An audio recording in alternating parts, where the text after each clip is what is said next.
Bonjour à tous, nouvelle vidéo Happy Cash Tour. Nous sommes à 10 km au nord de la ville pour visiter Arnaud, qui est un gros collectionneur. Il n'y aura pas une, mais deux collections. On est évidemment très impatients. On tenait aussi à vous remercier pour la première vidéo qui a passé les 1700 vues. Franchement, on s'y attendait pas du tout, ça fait super plaisir. On va essayer de faire aussi bien cette fois-ci. Guillaume et Jordan sont avec moi. Happy Cash Tour chez vous 2, c'est parti!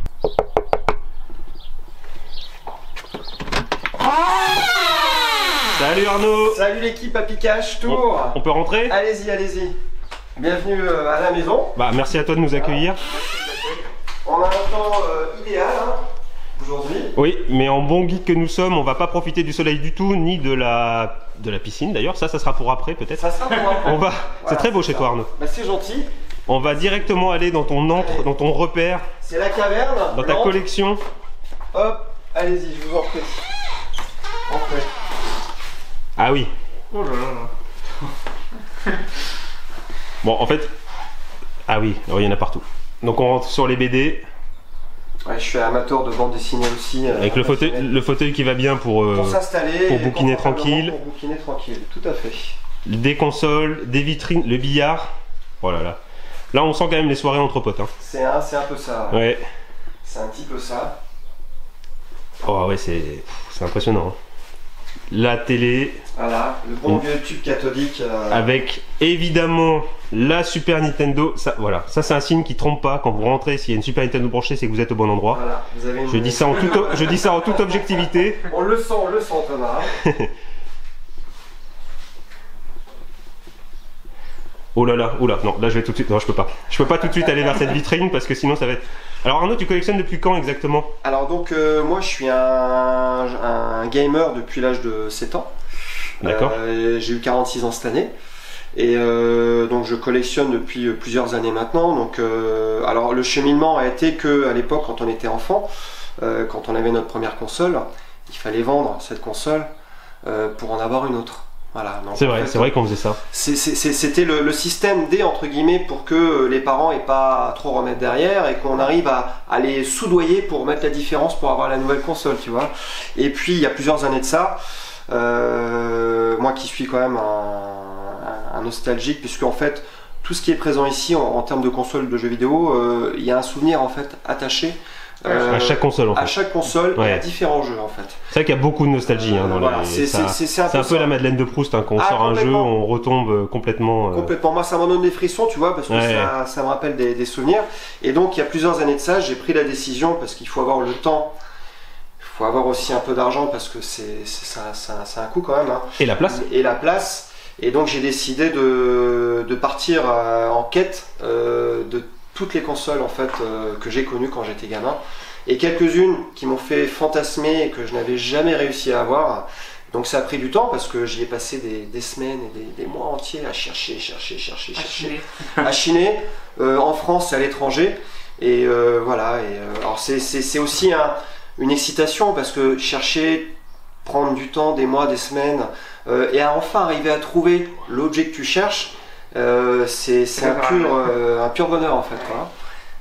Ce que je te propose c'est de commencer un peu par là du coup, si tu veux. Parce que c'est pas forcément, donc combien de collections tu as?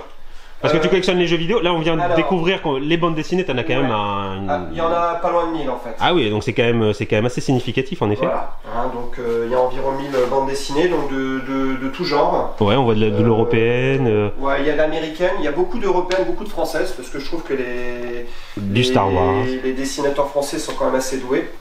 Voilà, donc il y a de tout. Il y a des bandes dessinées pour enfants, des bandes dessinées ados, des bandes dessinées pour adultes. Il y a vraiment de tout. Ouais, on voit du Black et Mortimer. Ouais, c'est ça. Est-ce que tu as du manga? Alors du manga, j'en ai très peu. D'accord. Le seul manga que j'ai, c'est Dragon Ball. La base? Ouais, la base. T'as les 42? Là non, j'ai les 24 ou les 25 premiers. D'accord. Ouais, voilà, t'as et du One Piece.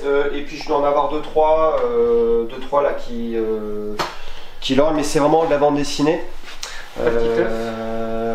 Voilà, donc... Alors, petite question par rapport à ça, parce que j'aime beaucoup le jeu de Darkness, mais je savais pas qu'il y avait un livre. Eh ben si. Est-ce que tu peux nous le montrer peut-être? Vas-y, si tu nous permets de le manipuler.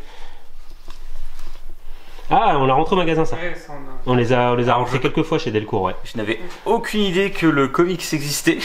Ouais. Ouais, Parce que le jeu était sorti sur la génération PS3 Xbox 360. ouais, il y a du Walking Dead. Ouais, là t'as toute la collection Walking Dead, t'as Alien, ouais. Ouais, le Alien aussi. ça, c'est Et il y a Ah le oui. tome 2 en fait, il y a un autre tome en fait. très beau. Il y a un autre tome où ils arrivent Tu peux sur l'ouvrir Terre. C'est quoi, c'est un artbook en fait? Ouais, en fait, c'est pas un book. Ah non, c'est une BD en fait. Ouais, c'est Ah une bande oui, dessinée. avec le Nostromo. Avec le Nostromo. Avec en fait, maman. Avec maman. Ouais, alors maman, Ça. c'est un peu une private joke, c'est parce qu'on a un gros ordinateur au magasin, qui est celui avec lequel on monte et on gère tout Ouais. le numérique, un ordinateur très puissant, un Dell, Ouais. et je l'ai appelé maman. D'accord. Voilà, en référence au film. Harry Mother, hein, C'est ça, c'est Mother. Ouais. Et dans la version française, c'est maman, donc on l'a appelé maman. Parce que c'est un peu le centre de Ça, c'est un contrôle. petit peu le Saint Graal des fans d'Alien quand même. Ah, c'est beau, hein. Ouais, c'est... Au-delà des jeux, bien sûr, mais. Ouais. Bah, moi je suis vraiment un Ouais, c'est fan très beau, ça. cinématographique d'Alien. Donc, Ah, voilà. Guillaume a découvert Alien d'ailleurs récemment. Ah oui.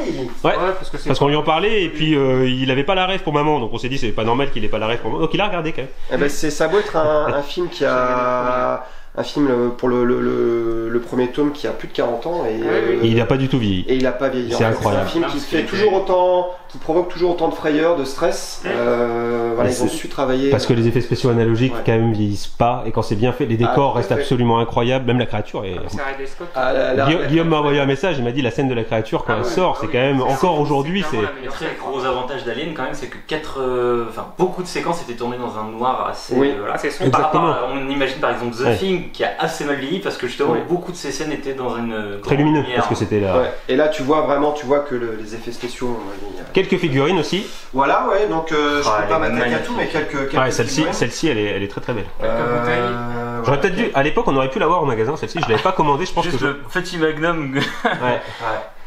La petite bouteille de Akashi. Ouais. Si vous ne le savez pas, hein, bah, les Japonais font le whisky parmi le meilleur du monde. Oui, tout à fait. Ils font partie des meilleurs whiskies produits dans le monde, en fait. Ouais. Tout à Tu fait. as vu une bouteille en 98 sur la finale France-Brésil du coup Je l'ai bu après la victoire de la France. Ah ouais.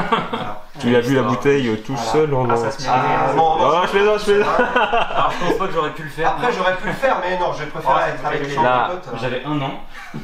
La nostalgie, Capitaine Flamme, on retombe dedans, hein. Ulysse 31, les Mystérieuses Cités d'Or. Les Mystérieuses Cités d'Or, je sais pas si tu as vu Il y a la un- nouvelle version Il y a un remake qui absolument. est vraiment sympa. Et, Moi, je la regarde avec mon fils. Graphiquement, qui est très joli. C'est très joli, ça Ouais. reprend vraiment dans le fond, ça n'a pas beaucoup changé. Tout à fait. Il y a toujours à la fin le perroquet qui apporte cette explication.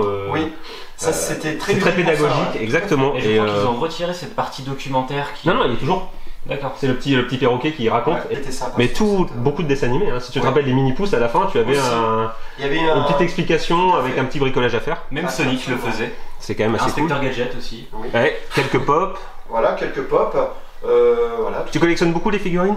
Alors les figurines aujourd'hui, je m'y intéresse beaucoup plus maintenant puisque là je suis toujours axé sur le jeu vidéo et le cinéma et la bande dessinée, mais voilà les figurines pour agrémenter en fait les souvenirs et puis Un Lego. l'environnement, un Lego, ouais.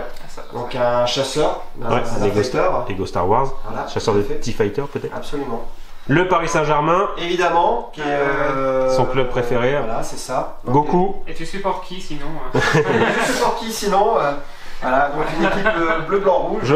Je pense qu'il supporte ça. Voilà. Oui, c'est On va ça, pas- absolument. La Ligue des Champions, c'est pourquoi Bah écoute. Lentement mais sûrement, Guillaume, lentement mais sûrement. Voilà. Oui, On est supporters aguerris et passionnés. Un Très chauvin, monsieur. Le panneau publicitaire, tu l'as eu où C'est une Alors, figure alors, découpée. Alors en fait, j'ai la chance d'avoir un de mes meilleurs amis qui travaille chez King Jouet.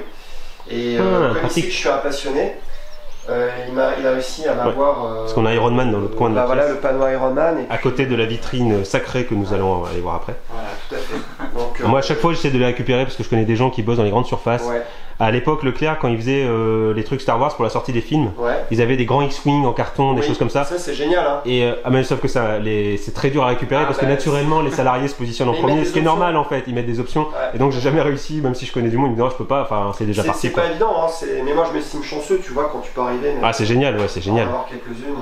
Et du coup, oui, le Et- petit Stormtrooper. Et pour Rogue One. Ouais, tout à fait. Rogue One qui est. Qui pour moi, Incroyable. un des meilleurs Star Wars. Hein. Et ce que je te propose, c'est d'attaquer. D'accord. Et bon, on va attaquer par là. Alors Rogue One, oui, pour le coup, je suis assez d'accord. Ah, oui. c'est vraiment hyper cool. Ça retraduit vraiment l'ambiance Star Wars qu'on aime. Cette scène finale avec Vador. Ouais, la scène finale avec Vador. Même la scène de Vador. Enfin, de toute façon, toutes les apparitions de Vador sont. Parce que quand ils vont dans son château, oui. Mustafar, c'est absolument incroyable cette scène. Tout à fait. On rentre un peu dans son intimité, un peu, c'est quand même très perturbant.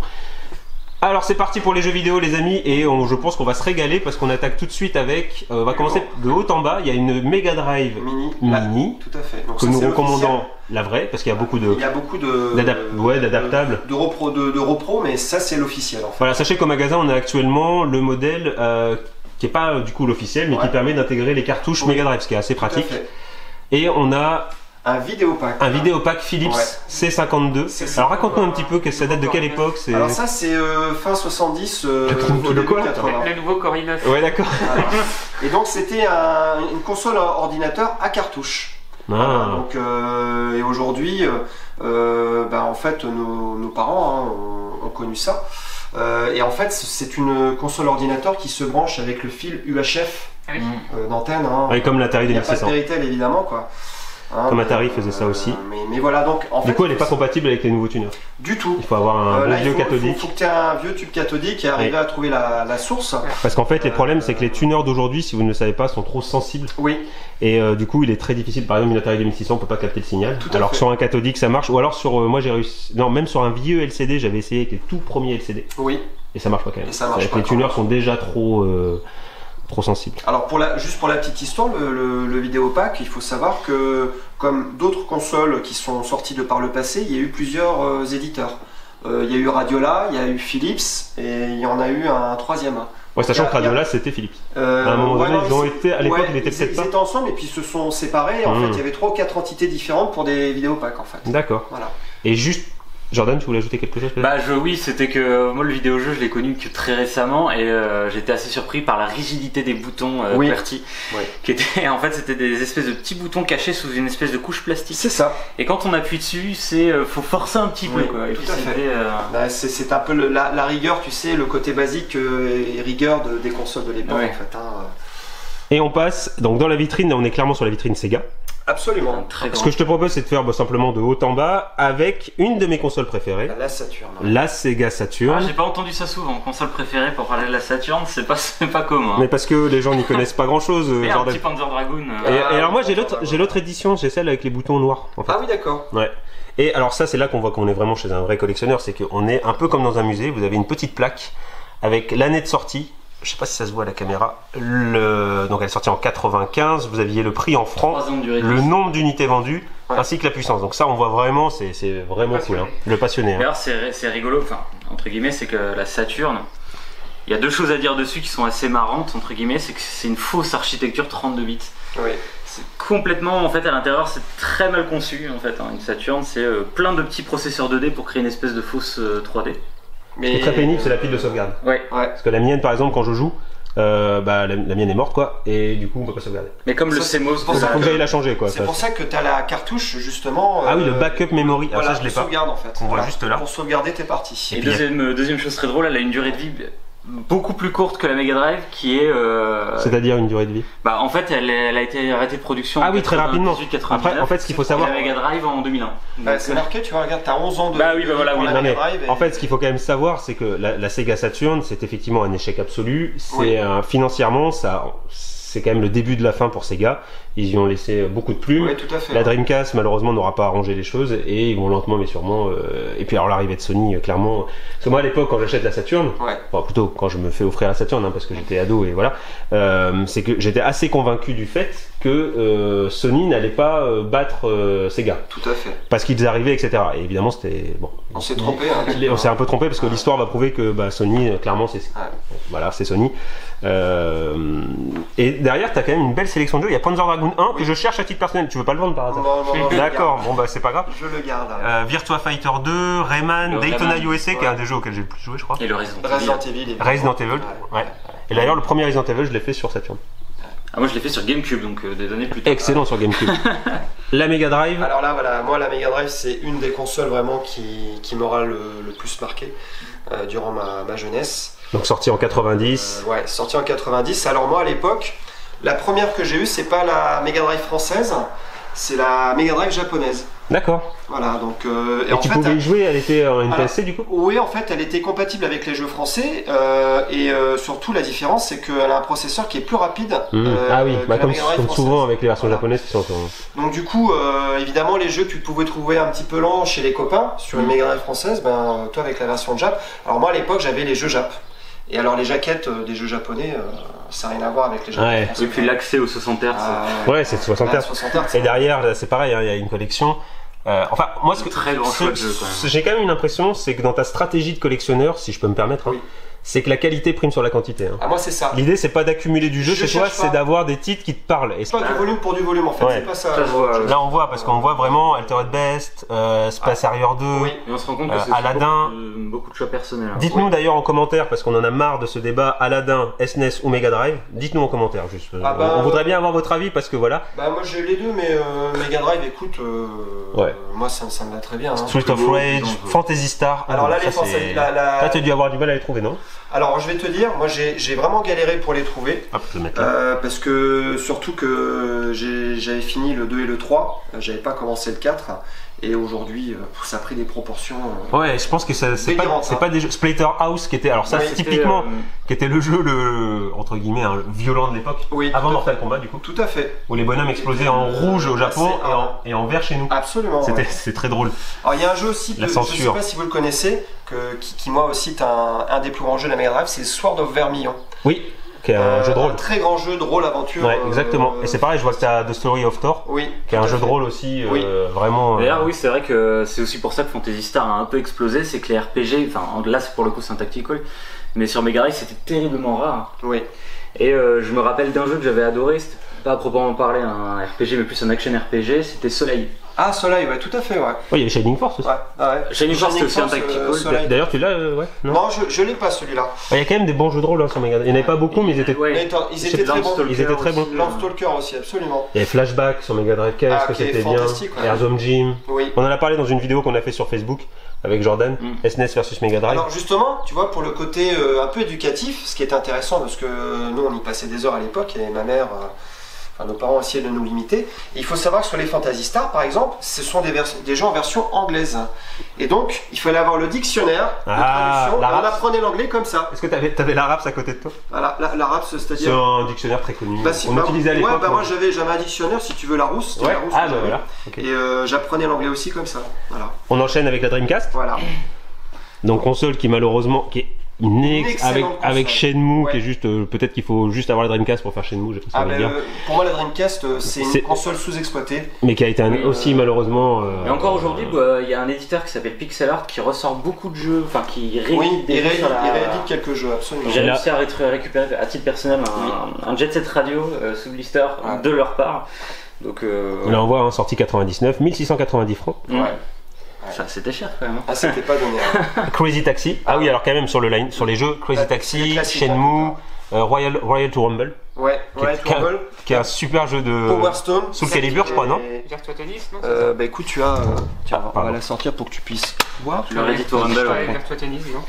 Alors Virtua Tennis, Guillaume, parce que Guillaume est un fan de tennis, il était vraiment bien. Ouais, absolument. Je sais pas si, j'ai pas rejoué depuis, je sais pas si ça a bien vieilli, mais à l'époque c'était vraiment cool. Et encore une fois, comme la Mega Drive, il y avait très peu de RPG dessus. Oui. Et mon jeu d'ailleurs sur Dreamcast. Personnel, c'est Skies of Arcadia. Voilà, alors c'est le jeu que je cherche, moi. C'est le jeu que je. Est-ce que c'est ton Graal? C'est le jeu que tu. Alors pour cette console-là, oui, Skies of Arcadia, absolument, ouais, tout à fait. Ouais, c'est vrai que t'as raison sur Dreamcast. J'ai réussi à récupérer la petite perso, et c'est vrai que je suis complètement dingue de jeu. Ah mais ce jeu-là, il est fou, hein. C'est vrai que sur Dreamcast, il y avait pas beaucoup de. Non. Mais est-ce qu'on peut considérer Shenmue comme un RPG? Non, du tout. C'est plus un jeu de d'aventure. Ouais, oui, c'est vrai. Un jeu en vue de derrière. Après, il y a quelques phases de versus fighting, mais encore. Bah, tu as Fantasy Star Online et puis Sky of. Oui, qui était. Parce que la Dreamcast, il faut le dire, a été, je crois, vous me corrigez si je me trompe, mais la première console avec un modem intégré. Oui. Qui pouvait être connecté avec. Faire du online, ouais, on pouvait faire du online. Voilà. Master System 1. La Master System 1. Alors, il faut savoir que ça, c'est la Master System telle que les Européens l'ont connue en fait.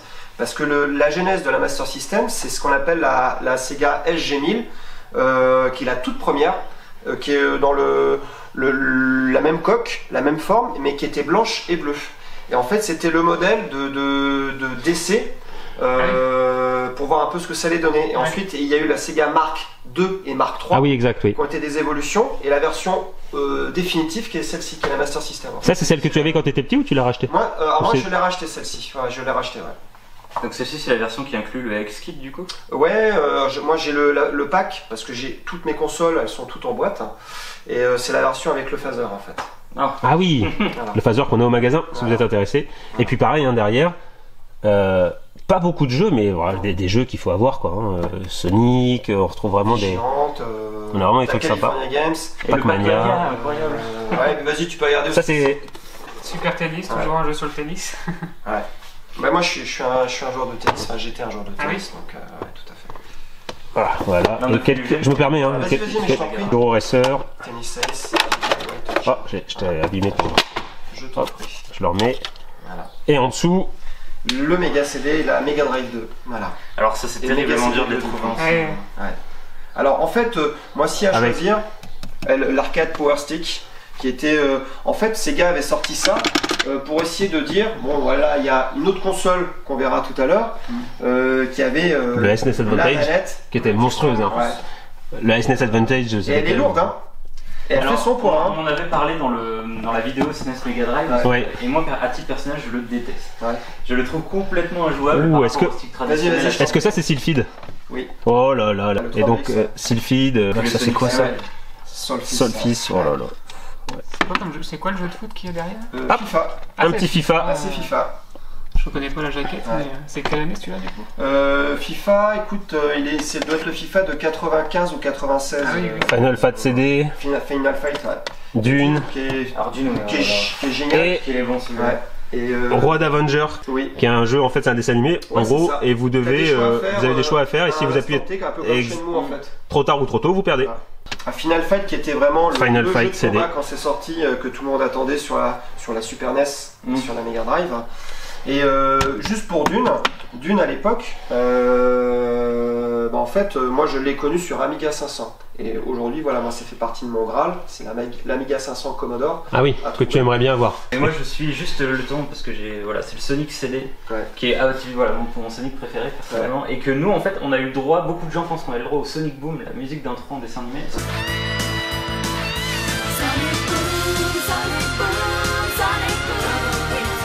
Parce que nous on a eu le droit à la même version.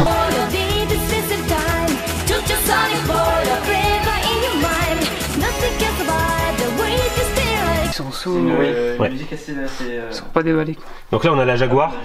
La fameuse Jaguar qui n'a pas du tout marché. Non, qui était la console la plus puissante quand elle est sortie, c'était la première 64 bits. Mais effectivement elle n'a pas fonctionné. Alors juste pour... Vous allez voir pourquoi elle n'a pas fonctionné. Enfin, un des éléments évidemment, il y en a d'autres, mais voilà, ça c'est la manette. Donc voilà, vous avez à peu près compris que l'ergonomie, et ça c'est des ingénieurs quand même qui ont fait ça. En fait il fallait faire maths sup pour jouer à la console. Et la 3DO, la Panasonic. Pour moi une des plus belles consoles qui soit. Avec sa manette qui pour le coup est... Alors il faut savoir que 3DO, il y avait pareil 3 fabricants. Il y avait Goldstar et Sanyo qui sortaient aussi leur 3DO. Oui, exactement, ouais. Sur plateau CD capot. Et celle-ci c'est une frontale, mais en fait en termes d'esthétique, pour moi ça reste la plus jolie et c'est la plus rare aujourd'hui. J'ai une petite question, est-ce que tu sais te servir des 3 coquillages? Il ne sait pas se servir des 3 coquillages. Ah non, alors écoute, je cherche toujours. Donc là on passe à Sony, la PlayStation Mini, évidemment, le logo Sony, la PlayStation 1, bon la console de toute une génération. Je pense que toi, typiquement c'est un peu ta génération, ça, la PlayStation 1. Moi c'est ma génération, et c'est la première console que j'ai eue pour le coup, ça reste la PS2. Ah c'est la PS2, d'accord, je pensais que tu avais attaqué par la PS1. C'est le modèle Steam justement celui-ci. Ouais, ok, et puis voilà. Si vous aimez les shoot 'em up, je l'avais pas vu, ah oui. Grandia, là vous êtes à Tokyo, vous êtes à Shibuya dans une salle d'arcade. C'est le jeu sorti sur Dreamcast à l'origine. Ouais, tout à fait. Ça c'est vraiment cool. Et sur PlayStation 1, alors qu'est-ce qu'on a dit? Oh là là, on a du Final Fantasy 9. Ouais. Bah le 8, le 8, le 7. Un Crusader of Nightmare, alors celui-là pour le coup je l'ai pas vu souvent. Vas-y, je t'en prie. La console pour voir les jeux qui y a en dessous parce que... Ouais, c'est ça, parce qu'en fait... Savoir s'il n'y avait pas un jeu qui m'a vraiment marqué moi aussi. Ah bah, il y a des PES à l'époque où PES était mieux que FIFA. Enfin, en tout cas, c'est mon avis. Hein. Ah bah PES, ah bah oui. Il fallait appuyer sur carré pour tirer, maintenant on fait... Ah, il y a ma plus grosse déception vidéoludique, c'est Medal of Honor Soleil Levant, qui est très bon, hein. Ouais. Mais j'avais fait l'opus PS1. Mais il est moins bien que le premier Medal. Voilà, qui était directement supervisé. C'était le débarquement, ouais. Et surtout ce jeu qui a quand même révolutionné aussi iToy. Ah oui, iToy qui était parce qu'on pouvait jouer déjà sans avec la caméra. Moi, j'ai expliqué ça à mes parents à l'époque. Ils disent comment on peut faire ça. Enfin, est-ce que c'est vrai ce que tu me racontes? Et c'est vrai que le iToy maintenant il est dur. Enfin nous on l'avait tout le temps au magasin et maintenant on commence ça fait partie. Ouais. C'est Kinect avant Kinect. C'est des génies. Ça. La PS3, bon, on trouve toujours donc en version FAT. C'est la 60 Go ça c'est la version FAT et c'est la. Alors j'ai un doute, je sais plus si c'est la 60 ou la 120. Ouais, est-ce qu'on peut mettre les pas que je cherchais. Hein. D'accord. Normalement, ça se voit avec les 3 ports USB. Ouais, mais comme je veux pas tout déplacer, voilà. S'il y a 4 ports USB, c'est soit 60, soit 42.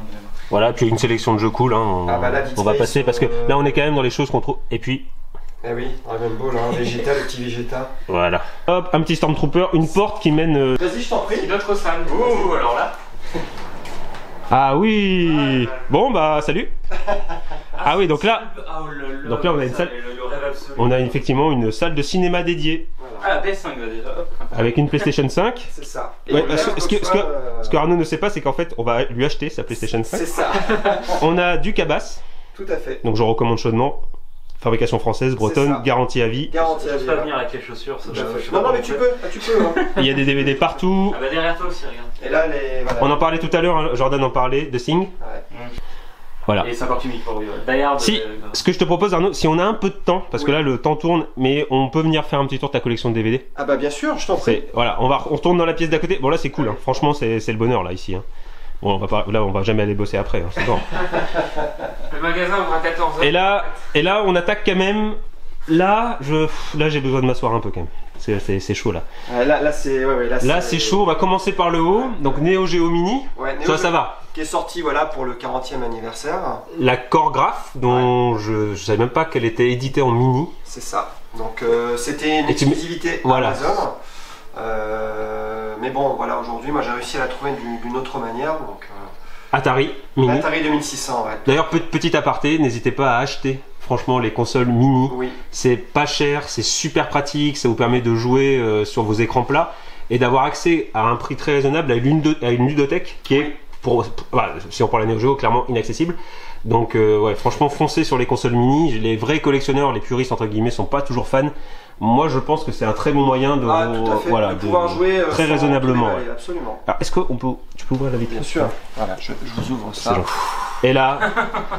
Bon ben voilà. Hein. Ah oui non mais ça. À l'époque, c'est vraiment impressionnant. Ouais, à l'époque nous l'appelions la Rolls des consoles parce qu'elle était tout à fait inaccessible.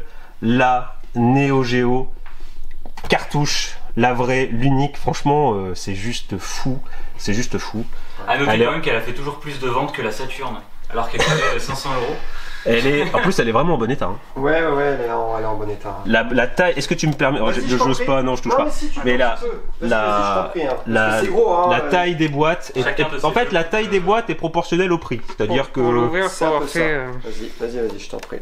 Voilà, la taille de la cartouche. C'était des cartouches. Enfin, juste pour l'anecdote, mais Super Street Fighter 2 sort, il communique à fond sur le fait que la cartouche soit puissante. Elle faisait 32 mégabits. Oui. Un jeu comme ça, une cartouche que Guillaume tient, c'est 330. Ouais, 330. Ouais. Donc en gros, ça a atomisé la concurrence en termes de performance, mais simplement, c'était totalement inabordable. En termes de prix, c'était encore aujourd'hui, c'est inabordable. Ah, mais non, mais ça l'est toujours parce que de toute façon. On dirait un peu une cassette VHS. Ouais. En fait, aujourd'hui, il faut savoir que sur la. Voilà, d'ailleurs, c'est marqué là, c'est marqué sur la console, hein, 330 mégas. Ouais. Et à l'époque, sur Mega Drive, c'est quand il y avait 32, ils étaient fous, ils communiquaient. Ouais, regardez. Alors que non, enfin, c'est un autre monde. Hein. C'est un autre monde. Et alors aujourd'hui, on va dire que le Super Mario Bros de la console. C'est celui-là. C'est Blues Journey. Voilà. Et là, c'est vraiment. Il est magnifique ce jeu. Si tu arrives à distinguer un petit peu, mais c'est un très beau jeu. Très beau jeu. Voilà. Il a rien à envier en fait à Mario, hein, vraiment. Moi j'ai commencé avec World Heroes. World Heroes, tiens, justement, pour les amateurs de foot, ce qu'on trouvait, c'est Super Sidekicks. C'était de la folie quoi. Donc c'était la console que tu trouves à Super Loisir à Tours, les cartouches MVS, hein, parce que qui étaient dédiées en fait. Samurai Showdown. Ouais, tout à fait. Les bien sûr, Fatal Fury. C'est marrant parce que c'est tout à fait le genre de curiosité que j'adore et c'était au même titre que les U-Card de la PC Engine. Absolument. Qui était beaucoup plus petite et qui faisait un peu plus concurrence. C'est tout petit, ouais, tout à fait. Voilà, c'est vraiment. La NES et la Super NES. Là, c'est vraiment la très grande classe. Hein. Ah oui, alors là c'est même assez pour le commun des mortels. La Super Graphics, oh là là là. Alors là c'est... Mais ça, alors juste si je peux me permettre, pardon je te coupe, mais tu les as achetés en magasin, sur internet? Alors en fait... Où est-ce que tu... Alors je vais vous expliquer. Comment tu chines? Donc en fait, ça fait partie des consoles que j'ai eu quand j'étais enfant. Ah oui, t'avais Neo Geo quand t'étais... Voilà. Ah oui. Voilà. J'ai eu la chance... C'est l'élu, c'était lui en fait. Pour jouer la transparence absolue, c'est mon frère qui avait fait un job d'été à Casserie du Maïs. Et lorsqu'il a eu sa paye au mois de juillet, il y a très très longtemps de ça, on est monté à Paris avec mon père, on s'est arrêté dans une boutique à Paris, il n'y a que là qu'on pouvait en trouver une, et on l'a acheté. Ah ouais, c'est la grande classe. Hein. Voilà. Donc ça c'est celle de quand t'étais... Non, c'est pas celle-ci. Tu l'as racheté? On va avoir la nouvelle encore une fois. Bah, c'était ce qu'on faisait tous. Et voilà. Mais bon voilà, on pouvait pas avoir 50 jeux parce que les jeux coûtaient une fortune. À l'époque, un jeu c'était 1000, 1500, 2000 francs. Ouais. Sur Neo Geo. Il y a 30 ans, c'était intouchable. Hein. Encore aujourd'hui, c'est pas simple, hein. C'est 400 € la cartouche, c'est très complexe. La Super Graphics avec... Ça ressemble à Robotech. Ouais, c'est un peu ça, c'est un peu ça. Donc non, attention, ça ce sont les jeux pour la PCFX. PCFX, d'accord. Là les jeux U-Card dédiés à la voilà. Donc là, oui, parce qu'il y a la NEC, il y a la Core Graph. Alors, je vous explique, ça c'est la Core Graph 8 bits. Qui est sortie en 87. Qui était la concurrence de la NES au Japon. Absolument, et en fait, elle n'a pas fait long feu en France, elle a été distribuée pendant 2 ans. Avec un port comme celui-ci de la Core Graphics, une PC Engine LT, donc avec un support CD. Le support CD, c'est ce qu'on appelle le duo, tu sais, l'accord duo. Ouais, bah c'est ça, exactement. Et il y avait le qui coûtait extrêmement cher, et c'était qui faisait une heure télé aussi. Tout à fait. Comme la alors là, ce sont... Donc ça va avec ça. Ça va avec ça. Je sais pas si vous connaissez ça. Si, oui. C'est le NEC, PCFX. Alors ça, c'est une console qui est... pas commun. Ça, c'est une console qui est hyper rare. En France, on en trouve quasiment pas. D'ailleurs, celle-ci, c'est la seule que j'ai trouvée en France, puisque sinon, il faut les commander au Japon. Ce n'est sorti uniquement qu'au Japon. La durée de vie pas très longue, je crois que c'est 2-3 ans de commercialisation. C'est une 32 bits.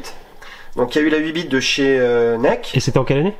Celle-ci, elle est sortie dans les années 92-93 en fait. En 32 bits? Ouais, 32 bits. Ouais. Ah oui. Ah oui, donc t'as le Super Graph. Ah bah oui, qui était en avance, mais encore une fois... trop en avance peut-être. Trop en avance. Bah ouais, et puis je veux dire, il y avait tellement de consoles à l'époque, les mastodontes, Sega et Nintendo, donc ils pouvaient pas s'implanter en fait quoi. Donc ils ont sorti une Super Graph qui était une 8 bits améliorée, qu'on peut appeler une 16-24 bits avec les processeurs cadencés.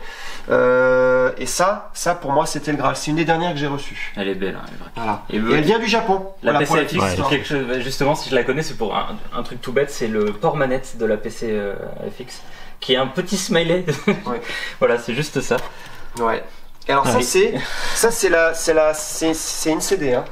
Ça c'est très japonais, hein. Très kawaii. Voilà. Ça c'est une CD. Alors je sais pas si c'était volontaire ou si c'était juste pour la pratique du. Mais moi je sais que quand j'étais petit, tu veux sortir un peu les jeux pour voir derrière justement. Ah oui, t'en as d'autres derrière. Ouais, il y en a d'autres derrière. Ah, il y avait beaucoup de jeux de mecha. C'est très, ça fait penser un peu style manga, tu vois, dans l'esprit graphique. Parce que c'est très japonais et que les mechas au Japon, c'est. Tu vois, donc. C'est un style graphique qui se rapproche beaucoup. Je sais pas si tu connais Land Racer. Oui, tout à fait. On est assez éloigné, mais c'est et ça un peu d'Okuto. Oui, ah oui, dans le character design. Jonathan Joestar de Tout à fait, tout à fait. Ah ouais, donc c'est vraiment. Les jeux Next, c'était vraiment mecha quand même. Celui-là est vraiment beau. Vraiment classe. Vas-y, je t'en prie. Merci Robotech beaucoup. ou Macross chez nous. Oui, ils sont blistés quand même. Hein. Ouais, alors ça fait pas longtemps que je les ai reçus. Hein. D'accord. Donc j'ai galéré pour les trouver. Hein, donc, c'est vraiment incroyable. Et je vais vous montrer donc Team Innocent. Ouais. T'as chopé ça sur eBay? Ouais, ça a été sur eBay la plupart du temps parce que moi. Parce que eBay c'est quand même la référence sur les pour les collectionneurs. Ah, pour les collectionneurs, il n'y a pas mieux qu'eBay. Ouais, c'est vrai.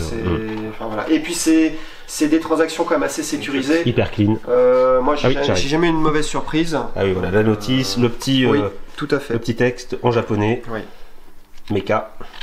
Tu vois le soin qu'ils apportaient à l'époque. On voit qu'il y a une vraie. Un vrai savoir-faire. Ouais, clairement. Et en dessous, Atari. Ouais. Atari dessous, 7800. Atari 2800, c'est la version, ce qu'on appelle Wood. 2600. Ça, c'était l'édition féminine. Elle est belle celle-ci. Hein. Ouais, c'est l'édition féminine parce que tu as la Black. Oui. La Dark. Je crois qu'on l'appelle d'abord la. Ce serait pas la Dark Vador, un truc comme ça. Celle qui est toute noire. Ça, j'y jouais moi pareil en 89, un truc comme ça. Et ben alors moi je l'ai eu en 83. Ah oui, oh là là. Ouais. Finalement c'était juste une NES avant la NES, parce que c'était une des rares consoles. Quand même, ça. Ouais, c'était une des rares consoles qui apportait des jeux Nintendo avant que Nintendo ne commercialise sa propre console. Il y a vraiment des titres. Le Mario Bros c'est d'ailleurs magnifique. Double Dragon. Mario Bros, Ikari Warriors, c'est 464 à l'époque. Il a fait toutes les générations. Miss Pac-Man. Ouais. Là t'as du Space Invaders. Très grand classique. Oh, le Midnight Magic, j'étais tellement fan. Et après, les jeux Atari 2600, pour y avoir y rejoué, parce qu'on en a racheté une au magasin, donc j'ai pu y rejouer. Et bon, ça reste vraiment un objet de collectionneur. C'est un objet de collection où la console tu vas pas trop y toucher, ou juste pour rigoler. Ouais, c'est ça. Tu vas sortir la version mini. La version mini, oui. Voilà. Et l'Atari 7800, qui est une jolie console qui a voulu concurrencer un petit peu la NES à l'époque et la Master System. Mais pareil, qui sont arrivés trop tard sur le marché en fait. Ouais, parce que là on voit, donc celle-ci elle s'est vendue à quand même 4,3 millions d'unités. Ouais, tout à fait. Celle-ci 30 millions l'Atari 2600. L'Atari 2600. D'ailleurs, on avait partagé une photo sur notre page Facebook. Oui. Parce que pour ceux qui s'intéressent au e-sport, aujourd'hui on parle de e-sport, c'est devenu un peu. Et j'avais partagé une très très belle photo en noir et blanc des premiers tournois aux États-Unis. Sur Atari 2600. Donc vous avez des rangées de jeunes qui jouaient sur Atari 2600 et donc c'est déjà les premières compétitions déjà à l'époque. Et ça c'est les années 80. Ouais, exactement. Et ça fait bizarre parce qu'on se dit comment on voit comment ça évolue aujourd'hui où c'est des professionnels qui gagnent. C'est devenu un job. À l'époque c'était vraiment pour les gamins et t'avais des salles, des gymnases entiers d'études catholiques. Exactement, ouais. La télévision de chez Mattel. La Coléovision. Et la CBS Colecovision. Ouais. Alors celle-là, la télévision, je l'ai connue grâce à Marcus dans Retro Game One qui s'en servait comme machine à voyager dans le temps. On grimpe à bord de ma machine spatio-temporelle, direction le siècle dernier, 1982 pour être précis. C'est parti. Ah ouais, d'accord. Donc je l'ai connue très tard pour le coup, enfin de début des années 2000, 2005, 2007. Et depuis je suis trop fan de cette console, je n'y ai jamais joué par contre. Elle est trop... Enfin moi je trouve que c'est des jolies consoles esthétiquement. Ah oui c'est vrai. Très très belle vitrine, hein. Franchement... On va continuer un petit peu notre tour avec... La Vectrex de chez MB. La Vectrex de chez MB. Et oui, messieurs, dames, MB, le fabricant de jeux de société, Absolument. a aussi fait une console. Alors, ça date, dis-nous tout, ça date de quand ça? Alors, celle-ci, en fait, c'était la première borne d'arcade familiale de salon qui est sortie en 82. Et en fait, elle est sortie en 82 au moment où le jeu vidéo commençait à se développer. Et en 83, il y a eu le crack du jeu vidéo, où là les gens se désintéressaient totalement du jeu vidéo. Donc elle a une durée de vie commerciale de 2 ans. Voilà. Ah, voilà. Donc c'est un petit, il y a un petit panneau à mettre. Voilà. Pour chaque jeu. Très très impressionnant, franchement. Voilà. Donc Arnaud nous fait une partie en live. Ouais. Alors attends, parce que... de la Vectrex. C'est vrai que les jeux d'époque étaient faits avec un peu d'huile de coude en fait. C'était vraiment juste de l'idée. Il faisait avec les moyens du bord quoi en fait. Hein. C'était ça. Mais moi, vraiment chouette. Moi, c'est une console que j'ai eue justement en 83 dans une brocante. J'étais avec ma mère et on l'a acheté 50 francs. 50 francs. Ouais. Pour ceux qui cherchent aujourd'hui, vous vous rendez compte, c'était l'époque où on pouvait faire de bonnes affaires dans les brocantes. Ouais. Pour ceux qui n'ont pas connu le franc, 50 francs, ça fait 7,50 €. Ouais, 7,50 €. Donc 83 même à aujourd'hui, hein, même si vous mettez plus de 30 ans d'inflation, bah, ça reste pas cher. Hein. D'ailleurs, oui, par rapport à l'Odyssée, c'est vrai qu'on a des cales qui vont tenir le... Oui, tout à fait. Alors que sur l'Odyssée, ça tenait vraiment grâce à l'électricité. Ça se faisait comme ça. Rappelle-nous vite fait ce que c'est l'Odyssée, parce que du coup, je sais pas. Vas-y, je te laisse, parce que moi, je la connais moi. L'Odyssée, c'est la première console qui a été commercialisée pour le grand public et qui a été développée par Ralph Baer, qui était le concepteur, le premier, en tout cas, le créateur du jeu vidéo, en tout cas. C'est la même époque que la Vectrex? Non, la Magnavox Odyssey, c'est plus les années 70. Ah oui, donc c'est encore avant. 71 où elle est sortie en fait. Ouais. Voilà. 71-72. Et c'est Ralph Baer d'ailleurs qui a créé le Pong comme on le connaît, sauf que c'est une idée qu'on lui a piquée qui a servi pour vendre justement les bornes d'arcade qu'on connaît aujourd'hui. Ouais. Incroyable. Et après avoir, donc on a commencé ton room tour on va dire par Sega, la boucle est bouclée. Fait. Nintendo voilà, avec les consoles mini, la Super Nintendo Mini, la NES Mini que nous vous recommandons chaudement parce que ça permet là aussi de jouer très facilement aux jeux, à des jeux qui sont aujourd'hui quasiment inaccessibles sur, enfin si vous les achetez d'occasion quoi. Il y en a un paquet qui sont très cool. Rien que le Zelda déjà. Rien que le Zelda, enfin c'est Earthbound qui est très très dur à trouver, qui est dans la console. Et derrière la NES. Oui. On attaque avec la NES. C'est ça. Donc qui est bien gardé par Cobra d'ailleurs. Ouais, bah évidemment, 8 millions d'unités vendues. Ouais, c'est ça. Et là encore, pas beaucoup de jeux, mais des jeux de... Voilà, une collection Mega Man 2, bon courage. Tortue Ninja, très très dur, mais qu'est-ce qu'on s'est amusé dessus, c'était vraiment cool. Le meilleur Mario. Oui. Alors pas du tout, pas du tout. D'ailleurs, dites-nous en commentaire si vous trouvez que Super Mario Bros 2 est le meilleur Mario. C'est le meilleur Mario de Je pense que le 3 est beaucoup mieux, si on reste sur NES. Mais Mario World. Mario World, bon, après... Non, si je prends tous les 2D, pour moi, c'est clairement le... Mario World. Non, Mario Bros 2. Non, impossible. Qui dit Castlevania, qui dit Icarus. Donc les boîtes sont très jolies, mais c'est parce que ce sont des... Voilà, c'est des boîtes repro. Voilà. C'est des boîtes repro. Mais bon, c'est quand même super classe. Hein. Secret of Evermore, Street Fighter 2, Super R-Type, Secret of Mana. Alors si tu veux, j'ai pas le jeu, mais j'ai le guide. D'accord, tu as le guide. Ouais, j'ai le guide. D'ailleurs, Mario Kart aussi, qui est excellent. Super Mario Kart. Et Secret of Mana qui est d'ailleurs dans la qui est dans le pack Super NES Mini. La Super NES, tout à fait. Ouais. D'ailleurs, c'est vrai qu'il y a une stabilité des ventes. Hein. On voit, parce que ce qui est vraiment pratique, c'est vraiment d'avoir ces petits. Mais on voit 8,56 millions de ventes pour la NES et 8,58 pour la Super Nintendo. Vraiment, c'est linéaire. Hein. Ah oui, je pense que c'est les mêmes personnes qui ont acheté. Et Mario World, à l'époque, on en parle à l'instant, mais c'est plus de 20 millions d'unités vendues dans le monde quand même. Hein. Oui. Donc ça commence à causer Nintendo 64. Ouais. Alors que là aussi, avec des jeux Wave Racer, Super Mario 64, Zelda, Turok. Ça, c'est comment c'est Majora's Mask ça. Ouais, Zelda Majora's Mask. Et t'avais Rally aussi à l'époque. Qui était plutôt sympa. Ouais, il y avait aussi 1080 Snowboarding qui était trop cool. Je sais pas si tu l'as. Il y a un jeu qui est. Alors là, pour le coup, on parlait de Graal tout à l'heure. Ouais. S'il y a bien un jeu que je recherche de toute ma vie, c'est Conquer Bad Fur Day sur N64, qui est en fait un des derniers jeux de Rare pour Nintendo et qui est irrévérencieux au possible et très référencé. Ce qui fait beaucoup de Star Wars, de Matrix, etc. Et le jeu permet aussi de se battre contre un tas de caca en fait qui chante de l'opéra. Oh.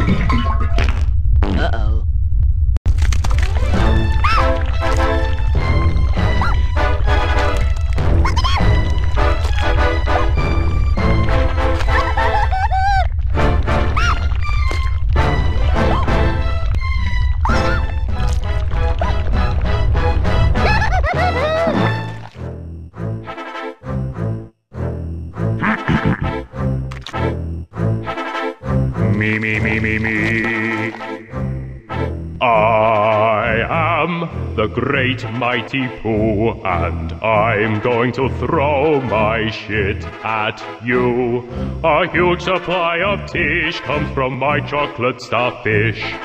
How about some scat, you little twat? Non mais il est vraiment magnifique. On mettra la jaquette dans la vidéo. Pour vous montrer si vous connaissez pas, il y a aussi un remaster sur Xbox qui est juste formidable. Conquer qui est le meilleur jeu de la N64 pour moi. Et la console préférée de Jordan, la GameCube, là aussi avec Zelda, Mario Kart, Final Fantasy, F0. Alors Jordan essaye de se faire le line-up complet de la GameCube, ça va peut-être négocier, je sais pas. Là c'est la 0GX, j'avoue, qui est mortel. La 0GX, la Wii. La Wii qui reste encore aujourd'hui une console que nous vendons très très bien. L'univers Microsoft. Le petit banc d'école. Voilà. Avec une Super NES branchée sur un tube cathodique, un Sony, un bon vieux Sony Trinitron. En fait, absolument. Alors ça, qu'est-ce que c'est dur à trouver maintenant. Ah bah c'est difficile à trouver, je te l'accorde.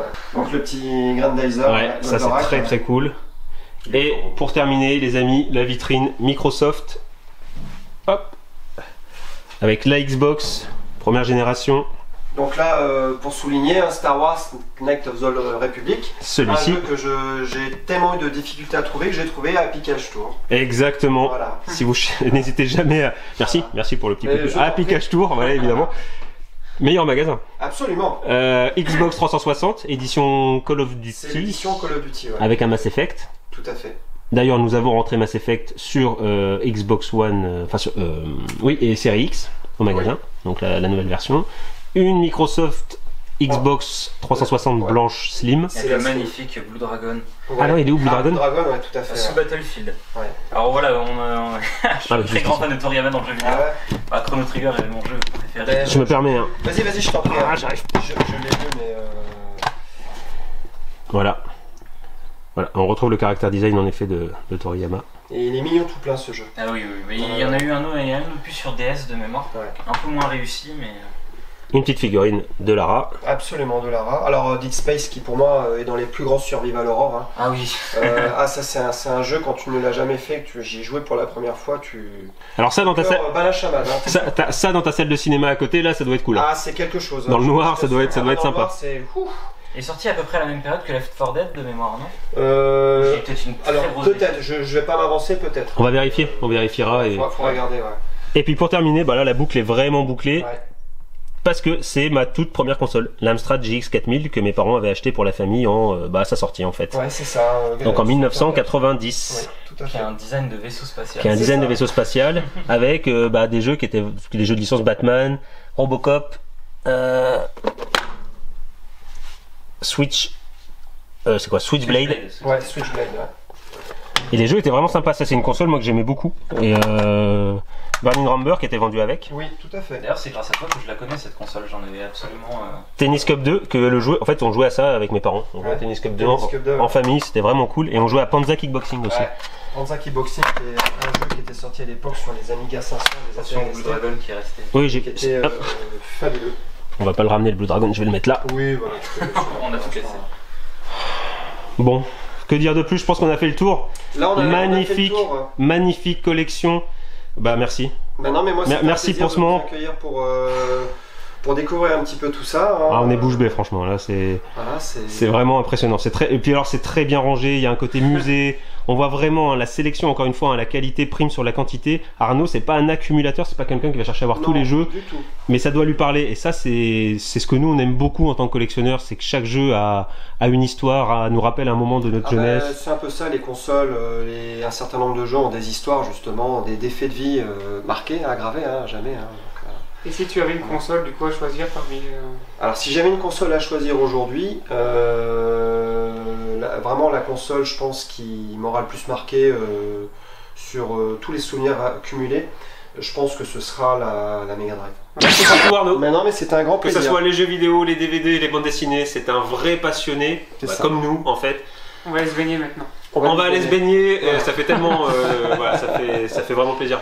C'est très gentil à vous et puis c'est un plaisir pour moi. N'hésitez pas vous aussi, si vous avez des belles collections comme ça. C'est pas forcément aussi grand, nous on s'en fiche. Encore une fois, c'est pas la quantité qui compte, c'est la qualité et c'est ce que ça représente pour vous. Merci à vous d'avoir suivi cette vidéo.